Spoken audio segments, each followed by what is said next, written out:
Nuclear attack को लेकर भी मैंने कुछ पॉडकास्ट किए जिसमें एक आ गया कि न्यूक्लियर अटैक होना है और ये न्यूक्लियर अटैक अब की बार अमेरिका पर होना है। आपको लगता है कि न्यूक्लियर अटैक आज के पिछले अगले अगले मैं 7-8 साल का जिक्र कर लेता हूं क्योंकि आपने 2032-33 के आसपास वर्ल्ड वॉर का भी जिक्र किया है, क्या उस टेन्यूर में या तब तक के टेन्यूर में आपको लगता है कि ये होने वाला है, न्यूक्लियर अटैक अभी होने वाला है? देखिए, हम जस्ट टू न्यूक्लियर अटैक के बारे में हम लोग बात कर रहे हैं। न्यूक्लियर अटैक शनि अभी हम पीसेस राशि में मीन में है, नीच अभिलाषी है। मतलब नीच अभिलाषी मतलब नीच के घर में जा रहा है। अच्छा, शनि अपने नीच के घर में जा रहा है और उसके बाद शनि जाएगा वृषभ में, जहाँ पर ये होगा। तो जब वर्ल्ड वॉर का जो हम again when ever I do astrology मैं पैटर्न्स को जरूर देखता हूँ। ओके, राजा लोग जहाँ के राजा होते हैं उनका देखना चाहिए, जो पहले पैटर्न्स हो वो देखना चाहिए, और एस्ट्रोलॉजी के तीनों चीज़ों को समीकरण करके देखना चाहिए। क्योंकि राजा बहुत इंपॉर्टेंट रोल प्ले करते हैं। कॉन्शियसनेस ने एक आदमी को भेजता है ये काम करने के लिए, चाहे वो ए हो बी हो, नाम नहीं लेंगे, चलो नाम ले भी सकते हैं। तो they have come to play a role which is there.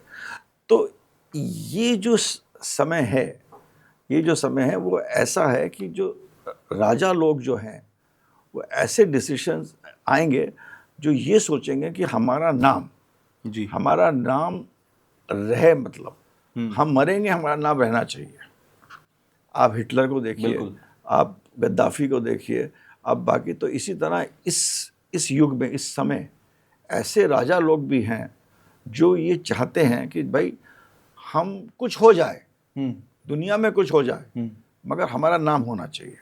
But just to answer your question, nuclear war, I am very sure, मैं बिल्कुल 100% कहता हूँ, न्यूक्लियर युद्ध नहीं होगा। ओके, न्यूक्लियर युद्ध नहीं होगा कि न्यूक्लियर मीन्स आप खत्म हो गए, बिल्कुल, यू आर फिनिश्ड। आप बॉम्ब अटैक हो सकता है, ये हो सकता है, पर न्यूक्लियर वॉर के कगार में नहीं पहुंच सकता। जैसे कि अब डोनाल्ड ट्रंप की पत्री हम जैसे देखते हैं कि उनका वही अपने कंट्री को लीड कर रहे हैं।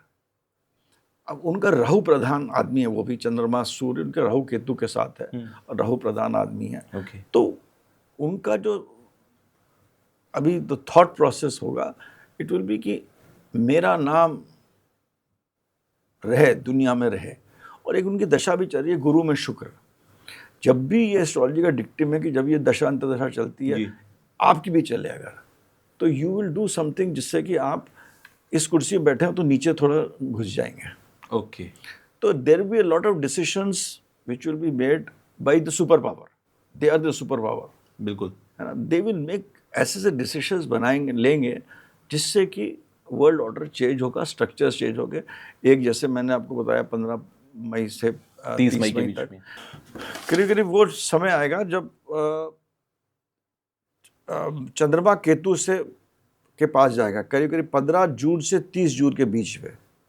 जी, there will be again some decisions which USA will take, और द लीडर ऑफ यूएसए जो लेंगे, जो कि मतलब बहुत अच्छा नहीं होगा। ओके, अगेन क्योंकि डोनाल्ड ट्रंप की पत्री बहुत इंपॉर्टेंट हो जाती है, because he is the leader of the country. I mean he is the leader of a very big maker एक सिचुएशन में। तो एक जून में टाइम आ रहा है कि 15 जून से 30 जून तक, जब वो कुछ ऐसे डिसीजन लेंगे जिससे कि again things will change. Other countries will openly come, will join the war. Okay, मेरे हिसाब से, जैसे कि पहले आपने पूछा था कि वर्ल्ड वॉर के बारे में, Japan will again emerge as a very strong country. जो चेंजेस हो रहे हैं उस मेरे हिसाब से Japan will emerge as a very strong country. Russia और यूक्रेन का जो युद्ध होगा, रशिया और यूक्रेन के बीच में जो युद्ध है, उसमें Ukraine will be totally destroyed, but again not a nuclear kind of a situation. तो मेरे हिसाब से न्यूक्लियर वॉर जिसे कहते हैं, जिसमें कि रेडिएशन होते हैं, लोग, उस टाइप का चीज़ कुछ नहीं होने वाला है अभी, नहीं हुआ है।